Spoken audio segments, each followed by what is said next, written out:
Bismillahirrahmanirrahim. Assalamualaikum warahmatullahi wabarakatuh.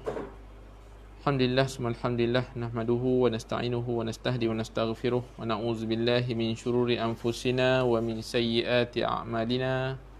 May yahdihillahu fala mudilla lahu wa may yudlil fala hadiyalah. Asyhadu an la ilaha illallah wa asyhadu anna Muhammadan abduhu wa rasuluh. Allahumma rabbi shrah lana sudurana wa yassir lana umurana. Rabbi shrah li sadri wa yassir li amri wahlul 'uqdatam min lisani yafqahu qawli. Amma ba'. Puji dan syukur pada Allah Subhanahu wa taala. Allah beri keizinan kepada kita malam ini. Kita duduk seketika walaupun agak kelewatan sedikit pada malam ini, ada masalah teknikal sikit tadi. Dan insya-Allah kita masih lagi nak mengambil manfaat satu dua perkara.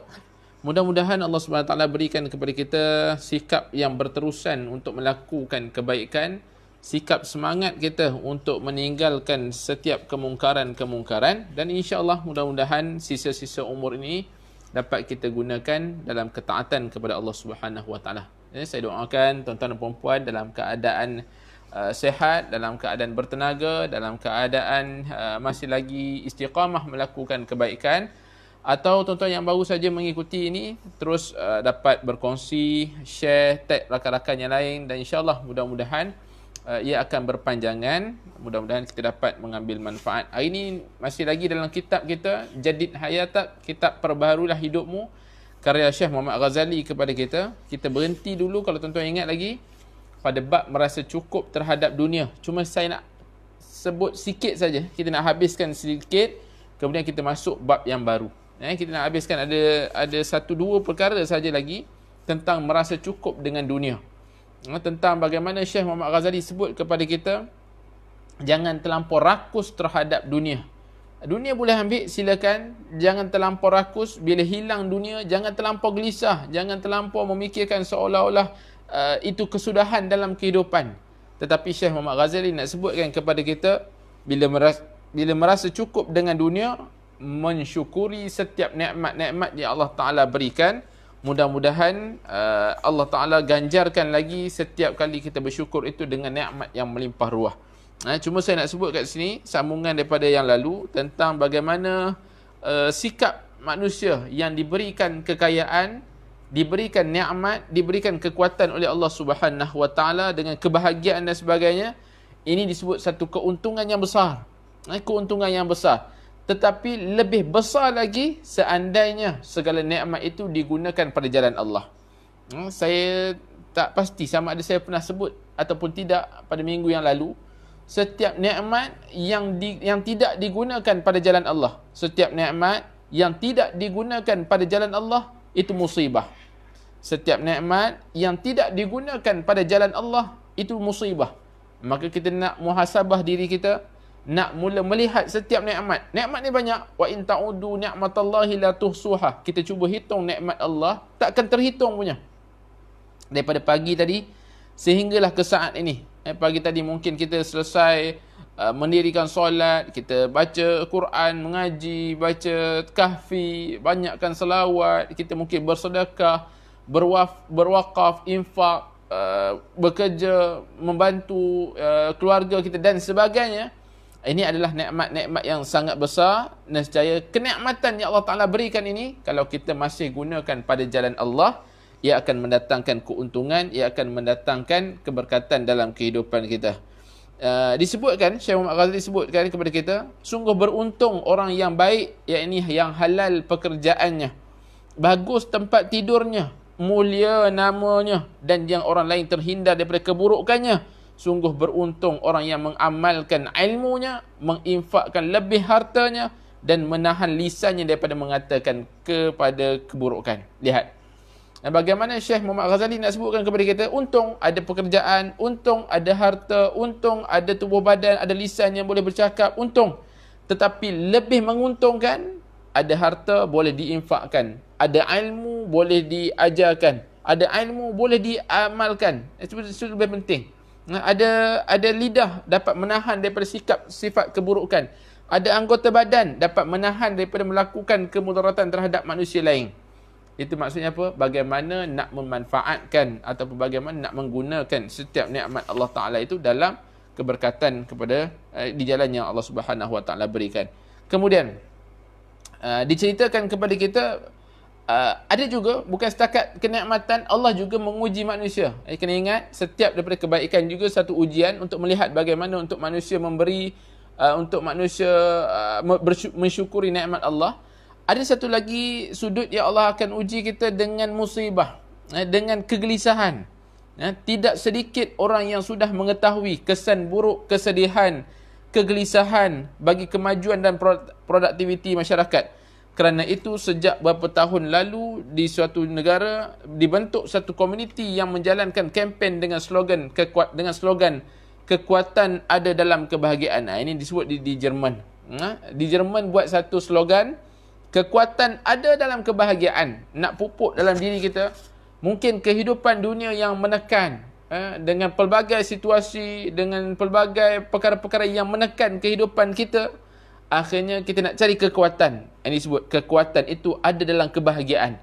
Maka carilah ruang-ruang yang membahagiakan hidup kita untuk kita bangkit bina semula kekuatan dalaman kita. Kemudian di akhir tajuk ini, Syekh Muhammad Ghazali menyebut tentang orang yang mati bukanlah orang yang menjadi mayat hakikatnya, tetapi orang mati adalah orang yang masih hidup tapi hakikatnya mati. Orang mati adalah orang yang masih hidup tapi hakikatnya mati. Ini disebutkan. Bila manusia tidak mampu menggunakan segala kenikmatan yang Allah Ta'ala berikan, tidak mampu bangkit daripada kegelisahan, keresahan, akhirnya dia akan mati sebelum mati. Berapa kali dah kita sebut mati hari ni? Matilah aku. Hakikatnya belum mati lagi. Sebab itu Syekh Muhammad Ghazali kata, orang mati adalah orang yang hidup dalam kegelisahan. Hatinya dipenuhi kesedihan dan kosong dari harapan. Ini hakikat orang yang mati sebenarnya. Bukan yang mati sebagai jasad yang kita faham biasa tu, tapi orang yang mati akhirnya banyak mengulang-ulang matilah aku, walaupun hakikatnya banyak lagi ruang yang boleh digunakan pada jalan Allah Subhanahu Wa Taala ataupun nak mensyukuri nikmat-nikmat menggunakan di jalan Allah Subhanahu Wa Taala. Jelas tuan-tuan? Kita nak lihat bab yang lain yang disebutkan tentang menanggung beban. Masih lagi dalam rakus terhadap dunia, tapi Syekh Muhammad Ghazali buat tajuk yang kecil, menanggung beban kehidupan tanpa gundah. Macam mana keadaan diri kita? Bagaimana kita menanggung beban kehidupan tanpa rasa kesulitan, tanpa rasa kesedihan? Tapi agak mustahil sebenarnya. Sebab hakikatnya kita sedih. Ini nak diajarkan kepada kita. Memang beban kehidupan itu boleh mengganggu kedamaian, kata Syekh Muhammad Ghazali. Ya, bila datangnya kegelisahan, bila datangnya satu bebanan dalam kehidupan, pastinya akan mengganggu gugat kebahagiaan hidup kita. Sebab tu disebutkan, saya tidak mungkin percaya jika ada yang mengatakan bahawa orang yang berakal tidak merasakan kebahagiaan dan kegembiraan, atau jika mengatakan bahawa orang mukmin cenderung bersikap pesimis dan putus asa. Sebab kebahagiaan, beban kehidupan itu boleh mengganggu kedamaian dan ketenangan hati. Jika itu terjadi, apa solusinya? Solusi yang terbesar, kata Syekh Muhammad Ghazali kepada kita, jika itu terjadi, haruslah memohon pertolongan yang paling tertinggi, yakni pertolongan Allah Subhanahu Wa Taala, agar terbebas daripada masalah yang menyelubungi. Itu yang paling puncak utamanya. Ya, kita sedih, kita rasa seolah-olah beban yang sangat-sangat. Hatta ada beberapa kisah yang diselitkan di sini tentang bagaimana kisah Aisyah difitnah. Aisyah radhiyallahu anha difitnah, rasa seolah-olah nak pecah dadanya. Bebanan yang sangat berat. Kisah bagaimana Nabi Allah Ya'qub yang diuji tentang anaknya. Berat, tanggungan ini berat dalam kehidupannya. Ini disebutkan. Beban kehidupan yang mengganggu kedamaian dan ketenangan hati. Akhirnya, solusi yang pertama adalah mengadu kepada Allah Subhanahu Wa Taala. Kaitkan dengan diri kita. Kita ada COVID, kita ada banjir, kita ada bencana alam, kita ada perniagaan kita yang merosot, kita ada pekerjaan kita, ahli keluarga kita, anak beranak kita, hidup kita, rumah kita. Apa sahaja yang mengganggu gugat kedamaian, solusi pertamanya, tanya dalam diri kita. Adakah sudah kita mengadukan pada Allah Subhanahu Wa Taala? Adakah sudah kita berbisik-bisik dengan Allah Subhanahu Wa Taala di tikar sejadah, di ketika solat kita, ketika sujud kita, ketika kita bertafakur kita, adakah sudah kita mengadu pada Allah Subhanahu wa taala? Atau adakah kita sekadar zaman sekarang disebutkan seolah-olah kita bila mengadu pada media sosial. Ini jangan jadikan ini sebagai tabiat. Mengadu pada media sosial, mengadu, menulis masalah ataupun berdoa hanya, saya tak salah, hanya pada media sosial. Itu yang menjadi kesalahan. Kalau nak menulis doa dan sebagainya, tidak ada masalah, tulis perkara-perkara yang baik. Tapi kalau itu hanya sekadar itu sahaja, maka itulah yang menjadi kesalahan. Maka letakkan aulawiyat, prioriti yang utama adalah pengaduan kepada Allah Subhanahu wa taala. Nabi SAW mengajarkan sahabatnya ketika ada satu kisah yang panjang ni, saya tak nak baca, cuma nak baca di hujungnya.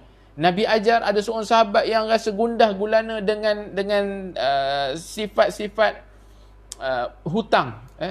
Ada sahabat Nabi yang berhutang, jadi sahabat ni rasa gundah gulana sebagainya. Nabi ajar satu doa. Nabi kata, Nabi ajar kepada Abu Umamah, hadis riwayat Abu Daud ni, Nabi ajar Abu Umamah, Nabi sebut, apabila tiba waktu pagi dan petang, bacalah doa. Saya rasa ramai daripada kita yang dah mengamalkan doa ni. Apa doa ni? Allahumma inni a'udzubika minal hammi wal hadan, wa a'udzubika minal ajzi wal kasal, wa a'udzubika minal jubni wal bukh, wa a'udzubika min ghalabati daini wa qahrir rijal. Ada tak doa ni dalam surat? Ada. Ada tak doa ni dalam bacaan pagi dan petang kita? Mudah-mudahan ada. Ini kita baca ni. Doa dalam, kalau siapa yang mengamalkan maksurat, ini memang ada. Kita bacakan. Ini Nabi SAW ajar kepada kita. Bila pagi dan petang cuba baca doa ni. Sahabat, kalau ikut Syekh Muhammad Ghazali ni, bila kita mengulang-ulang doa ni, sebab doa bukan sekadar satu keluhan. Doa bukan sekadar keluhan. Tapi doa ni, bila mengulang-ulang kalimah ni, doa ni dianggap satu visi kita. Satu matlamat kita. Kita nampak matlamat yang jelas. Akhirnya kita akan berusaha ke arah tersebut. Allah Ta'ala akan pimpin kita. Sebab itu Nabi ajar kita, Allahumma inni a'udzubika minal hammi wal hadan. Ya Allah, aku berlindung kepadamu daripada kegundahan dan kegelisahan. Ini sebut hammi wal hazan, sifat sedih dengan hari lalu, sifat gelisah tentang masa hadapan. Menarik.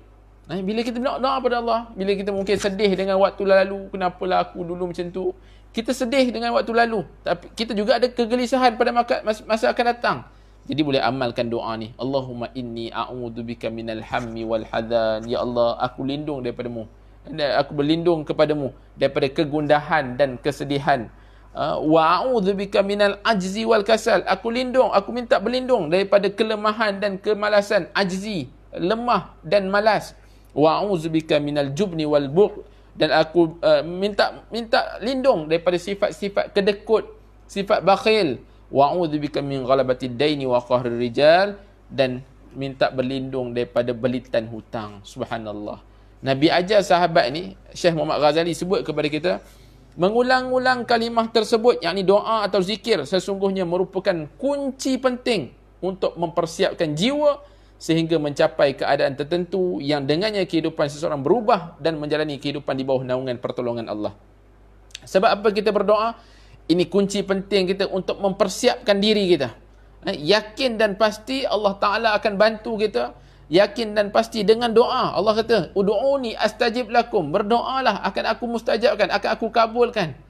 Tuan-tuan, pada pertemuan yang awal dulu, kalau tuan-tuan ingat, dalam penafsiran, kita pernah buat kitab tafsir, tadabbur kita dulu. Saya pernah sebut pada tuan-tuan, hakikat doa. Doa, Allah Ta'ala boleh makbulkan, Allah Ta'ala makbulkan, Allah Ta'ala tangguhkan, Allah Ta'ala tidak memberi, kerana tidak memberi itu juga pemberian yang terbaik daripada Allah. 3 perkara tentang doa. Allah Ta'ala berikan, Allah Ta'ala tangguhkan, Allah Ta'ala tidak memberi, kerana tidak memberi itu juga pemberian terbaik daripada Allah Subhanahu Wa Ta'ala. Akhirnya bila kita memahami hakikat doa ini, hati kita akan tenang. Allah Ta'ala akan memberi, Allah akan Ta'ala menangguhkan, Allah Ta'ala mungkin akan memberikan pada hari yang lain, pada akhirat dan sebagainya.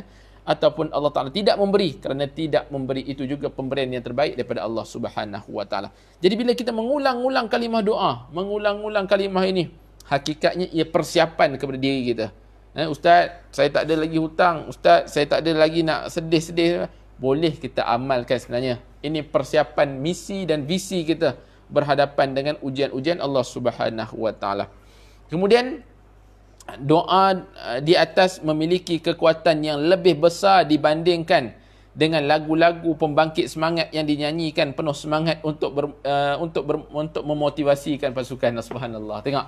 Syekh Muhammad Ghazali kata pada kita, doa-doa ni lebih memiliki kekuatan yang hebat berbanding lagu-lagu pembangkit semangat, lagu-lagu motivasi yang didendangkan, yang mungkin kita nyanyi ramai-ramai, kita naik semangat, nak naik semangat sebagainya, tapi doa ni lebih memiliki kekuatan yang sangat besar. Doa itu bukan ratapan. Ni nak ditekankan kepada kita. Doa ni bukan ratapan putus asa, bukan pula harapan kosong saat bencana, tapi doa-doa. Apa hakikat doa? Ini disebutkan sekali lagi kepada kita. Doa tu bukan ratapan putus asa. Bila kita dah sedih, kita pun meratap-ratap putus asa. Bukan kita buat harapan-harapan kosong je ni. Bukan. Tapi Allahumma salli ala Muhammad. Tapi doa itu adalah kebenaran dan keyakinan yang meningkatkan semangat. Kebenaran dan keyakinan yang meningkatkan semangat dan kekuatan untuk menghadapi pelbagai masalah. Nampak? Dengan berdoa sebenarnya ia adalah satu kekuatan, ia adalah satu kebenaran dan keyakinan kita kepada Allah Subhanahu wa taala untuk kita berhadapan dengan situasi yang mendatang. Doa juga mengandungi kebenaran yang dapat dipegang teguh dan diamalkan dalam kehidupan. Cuba tanya dalam diri kita. Kita nak sesuatu, sejauh mana kita minta pada Allah Subhanahu wa taala? Kita nak masuk ke dalam syurga Allah. Sejauh mana hari ni hari Jumaat kita berdoa betul-betul pada Allah, minta nak masuk ke dalam syurga Allah. Atau hanya angan-angan saja. Kita kata nak masuk syurga, tapi tak pernah pun berdoa pada Allah untuk masuk ke dalam syurga Allah. Berapa ramai manusia-manusia yang nak masuk ke syurga, tapi tak pernah minta pun syurga Allah Subhanahu wa taala dalam setiap kali doanya. Ayuh sama-sama kita buat sedikit ulang kaji pada doa kita. Apa sebenarnya yang kita mohon kepada Allah Subhanahu wa taala? Ada ulama yang menyebut antara tanda Allah Ta'ala nak makbulkan doa seseorang, maka akan diberikan ilham untuk berdoa. Subhanallah. Kita baca bab doa ni pun sangat ajaib. Saat tangan menadah ke langit, saat tangan menadah, kita dah mula memikirkan, Allah berikan ilham kita untuk berdoa.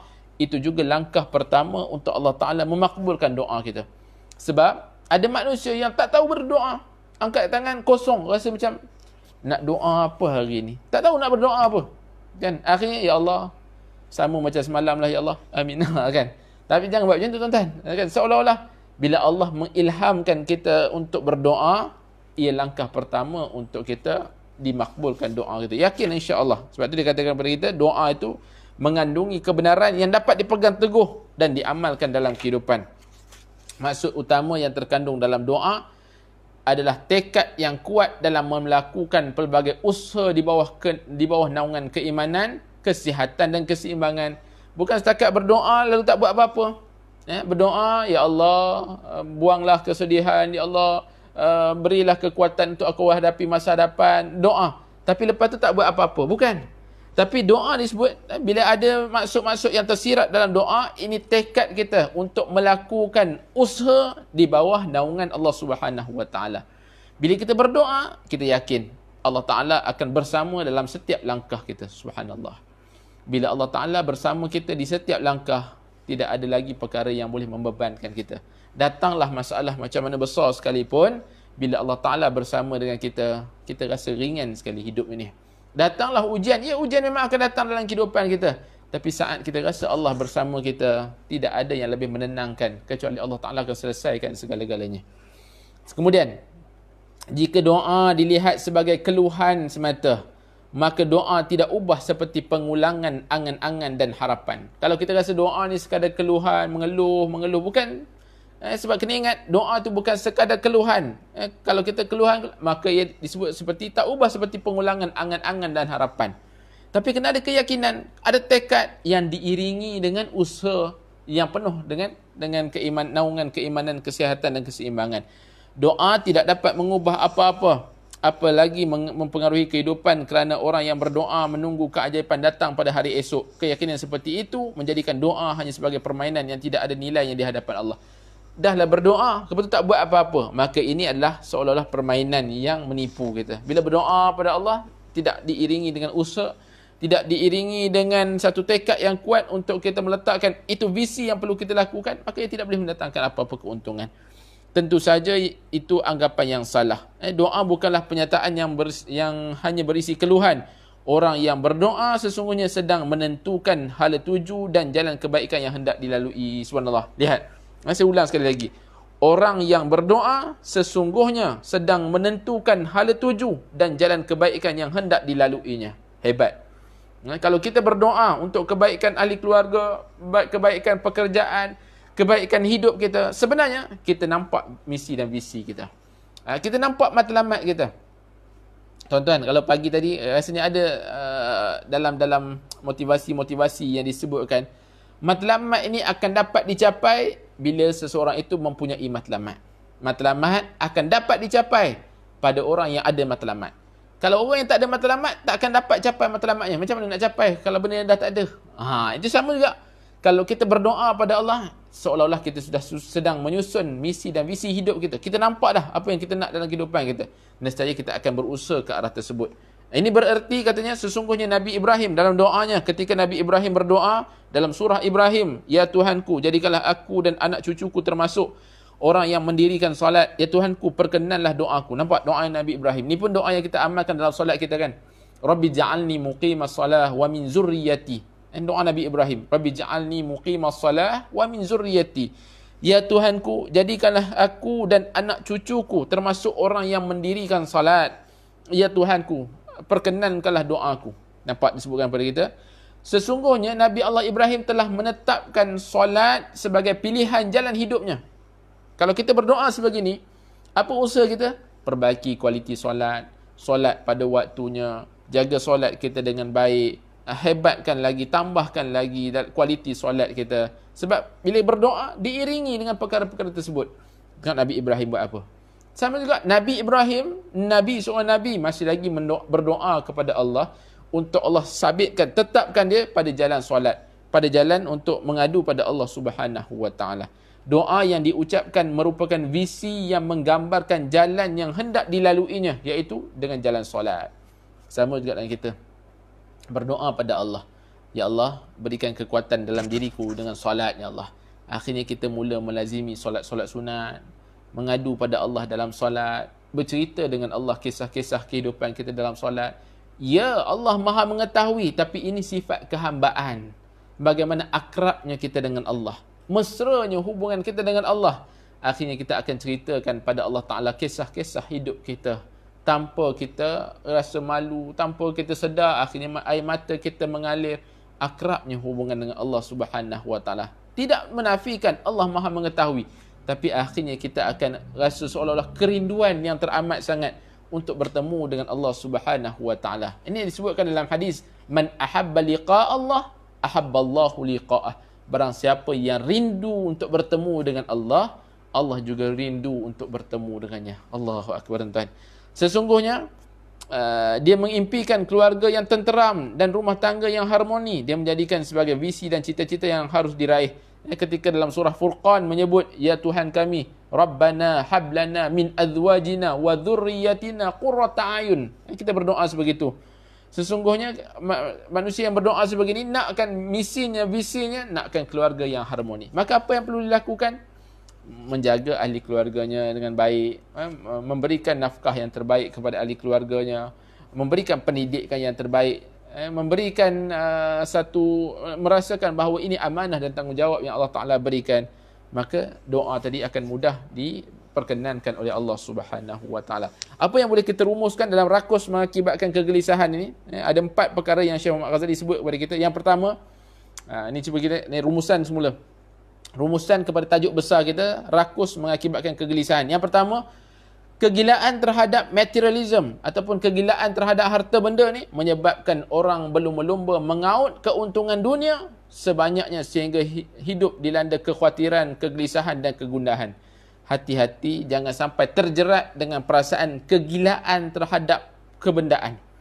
Kalau diri kita terjerat dengan perasaan gila terhadap kebendaan ini, nescaya kita akan timbul perasaan khawatir, gelisah, gundah, tak dapat lagi, rasa gelisah. Bila barang hilang, rasa tak boleh. Bila bab-bab kebendaan, hati-hati. Ini manusia yang terpenjara dengan sifat kegilaan terhadap harta benda. Nabi SAW menyebutkan, ini ingat lagi, ni saya cuma ulangan semula, disebutkan siapa yang meletakkan niat akhiratnya, maka Allah mencukupkan hatinya. Siapa yang meletakkan dunianya, maka akan selalu merasakan seolah-olah meminum air laut untuk menghilangkan hausnya. Maka tidak akan hilang kehausannya siapa yang meletakkan dunia di hadapan. Sebab itu, maka kita nak letakkan niat akhirat kita di hadapan, Allah cukupkan urusan dunia kita. Harta yang ketiga, harta yang dicari untuk meneruskan kehidupan, bukan untuk menimbun kemewahan. Dalam urusan mencari rezeki, Islam mengajar kita agar tidak memandang dunia dengan sikap tamak. Dan yang keempat, orang beriman tidak akan berduka cita jika tidak mendapatkan dunia yang diusahakannya atau kehilangannya. Tanamkan dalam diri kita, bila dunia Allah Ta'ala tarik, maka syukurilah. Syukurilah. Sebab apa? Tidak terlampau gelisah, tidak terlampau, ya mungkin kita sedih biasa, tapi sedih yang tidak berpanjangan. Kita cepat untuk bingkas bangun semula. Itu hanya nikmat, ataupun itu hanya nikmat yang Allah Subhanahu Wa Ta'ala tarik untuk menjadikan kita lebih dekat dengan Allah Subhanahu Wa Ta'ala. Baik, tuan-tuan dan puan-puan yang dirahmati oleh Allah Subhanahu Wa Ta'ala, kita masuk tajuk baru malam ini. Tadi tajuk saya nak habiskan, rakus mengakibatkan kegelisahan, dengan tajuk-tajuk kecil. Tajuk baru pada malam ni, pilih kebaikan atau kesabaran. Dua perkara saja. Dalam kehidupan kita ini, pilih kebaikan atau kesabaran. Pilih kebaikan atau kesabaran. Maksudnya apa? Kita kena pilih kedua-duanya ni. Nak memilih kebaikan atau kesabaran. Disebutkan kepada kita, sungguh sayang sekali ada ramai orang yang menzalimi hakikat keimanan kepada Allah Subhanahu Wa Ta'ala dan hari akhirat. Apa maksudnya? Menurut mereka, keimanan menghalang seseorang untuk mendapatkan kehidupan yang sebenar-benarnya. Sebagaimana bayang-bayang bumi yang menghalang sinar bulan sehingga terjadinya gerhana. Bagi mereka, keimanan merosak kehidupan manusia sehingga mereka terlempar ke dalam jurang keterasingan dan kesendirian. Lebih jauh, keimanan dianggap telah menarik penderitaan, kesempitan, kesukaran dan kesedihan dalam kehidupan individu dan masyarakat. Ini Syekh Muhammad Ghazali sebut kepada kita, malang bagi manusia yang merasakan seolah-olah iman ini, bila hakikat keimanan ini adalah hakikat yang menghalang untuk mendapatkan kebahagiaan. Kemudian barulah disebutkan kepada kita, pemahaman seperti ini sangat silap dan menzalimi hakikat agama. Sedangkan Nabi SAW tidak pernah mengajarkan pemahaman seperti itu. Nabi SAW tidak pernah mengajarkan bahawa keimanan akan menyekat dan merosakkan kehidupan. Bukan dengan iman, bila kita ada iman, bukan menyekat kita untuk mendapatkan kebahagiaan. Bukan menyekat kita daripada untuk kita merosakkan kehidupan dunia kita. Tidak begitu. Dalam satu doa, Nabi SAW mengajarkan kepada kita, ini pun doa yang baik untuk kita amalkan. Saya kira mungkin ada sahabat-sahabat kita yang sudah mengamalkan doa ni. Apa doanya? Dalam riwayat Muslim, Nabi SAW berdoa dengan, Allahumma aslih lana dinana alladhi huwa ismatu amri wa aslih lana dunyaya allati fiha ma'ashi wa aslih lana akhirata allati ilaiha ma'aduna waj'alil hayata ziyadatan lana fi kulli khair waj'alil mauta rahatan lana min kulli syarr. Ini pun doa yang baik juga. Nabi ajar kita urusan dunia ni, tentang urusan dunia. Iman tidak akan merosakkan urusan dunia kita. Tengok apa maksudnya? Ya Allah, perbaikilah bagiku agamaku sebagai benteng urusanku. Subhanallah. Perbaikilah bagiku duniaku yang menjadi tempat kehidupanku.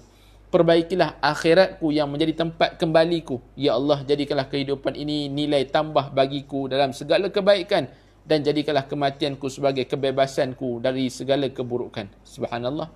Tuan-tuan boleh cari doa ni dan amalkan dalam kehidupan kita.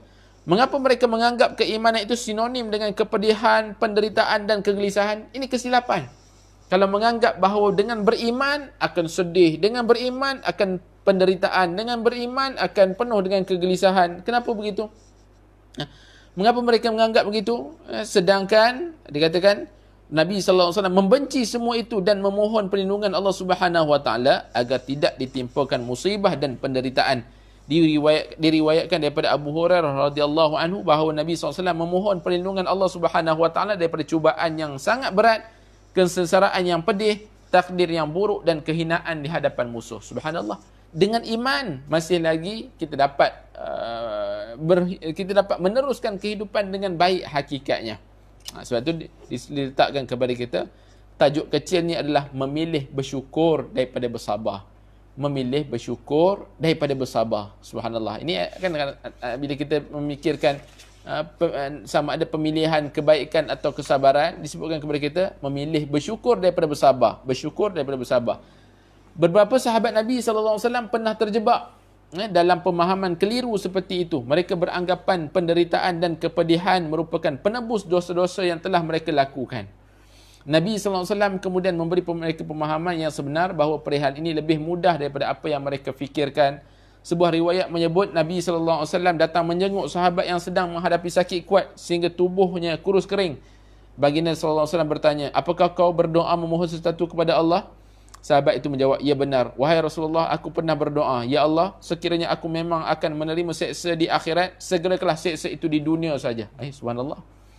Mendengar jawapan sahabat itu, Nabi SAW langsung bersabda, Subhanallah, sungguh kau tidak akan sanggup menerimanya. Mengapa kau tidak berdoa, ya Tuhan kami, berilah kebaikan kepada kami di dunia dan akhirat dan peliharalah kami daripada seksa neraka. Nabi SAW kemudian memohon kesembuhan kepada Allah untuk sahabat itu dan Allah Subhanahu Wa Taala mengabulkan doa baginda. Ini maksudnya apa tuan-tuan? Dengan keimanan tadi, dengan iman yang ada, bukan nak bukan minta kepada Allah penderitaan, bukan minta kepada Allah kesengsaraan. Kadang-kadang yang disebutkan ni ada sahabat-sahabat Nabi SAW yang menganggap seolah-olah begitu. Datangkanlah azab akhirat tu, seandainya akhirat tu azab akhirat tu dapat disebutkan kepada kita, datanglah azab akhirat tu seandainya sekiranya aku memang akan menerima seksa di akhirat, segerakanlah kat dunia. Akhirnya keimanan yang ada itu menyeksa dirinya. Nabi SAW tidak mengajarkan begitu. Dalam hadis yang lain diriwayatkan bahawa Nabi SAW mendengar seorang sahabat berdoa, ya Allah, aku mohon kepadamu kesabaran. Nabi SAW bersabda kepadanya, mohonlah perlindungan daripada bencana kepada Allah dan mintalah kesihatan. Nampak? Kaedah Nabi ajar sahabat berdoa. Dan bukan sekadar minta pada Allah kesabaran, tapi Nabi kata, mintalah pada Allah dilindungi daripada bencana, dilindungi daripada terjebak daripada penyakit dan sebagainya. Ini antara yang diajarkan oleh Nabi SAW kepada kita. Mutarrif ibn Abdullah radhiyallahu anhu berkata, aku sihat dan kemudian bersyukur. Itu lebih aku sukai berbanding aku diberikan cubaan dan kemudiannya bersabar, sebab orang sihat itu lebih dekat pada keselamatan. Kerana itu pula aku lebih memilih bersyukur daripada bersabar, kerana bersabar adalah keadaan yang diberikan cubaan. Subhanallah. Andai kita sihat, maka minta pada Allah untuk kita sentiasa bersyukur dan bersyukur. Bersyukur pada Allah Subhanahu Wa Taala. Jangan minta pada Allah seolah-olah kita rasa lebih baik kita sakit dan sebagainya. Ini yang disebutkan kepada kita. Dr. Zaki Mubarak menyebut, Mutarrif menganggap kesihatan sebagai salah satu pintu keselamatan, yakni keselamatan jiwa. Sebab cubaan atau musibah kadang-kadang menyebabkan kegelisahan dan kebimbangan, sementara kesihatan dapat memelihara keseimbangan jiwa dan membuat seorang mampu mengerjakan amal soleh. Minta pada Allah dikekalkan kesihatan kita sekarang ini, mudah-mudahan dapat banyak melakukan lagi amal soleh. Tapi tuan-tuan, seandainya Allah Subhanahu Wa Taala masih lagi menguji kita dengan kesihatan yang tidak baik, maka letakkan dalam diri kita, ini cubaan, ujian yang daripada Allah Subhanahu Wa Taala untuk menyucikan dosa kita, untuk mengangkat darjat kita di sisi Allah Subhanahu Wa Taala. Akhir sekali tuan-tuan, ada sebahagian atau mungkin ramai orang yang bersikap sombong dan meremehkan musibah atau bencana yang menimpa mereka. Sesungguhnya sikap seperti itu disebabkan oleh watak keras kepala dan kurangnya keimanan kepada Allah Subhanahu Wa Taala. Mereka tidak meyakini bahawa sesungguhnya setiap musibah dan kesulitan merupakan ketentuan Allah ke atas diri mereka. Sikap sombong dan menganggap remeh persoalan tidak akan menyelesaikan masalah atau mengatasi kesulitan. Kerana itu, hendaklah memohon kepada Allah agar diberi kesihatan dan dihindarkan daripada musibah. Bila Allah masih lagi berikan musibah, jangan sombong, jangan keras kepala. Itu daripada Allah Subhanahu Wa Taala.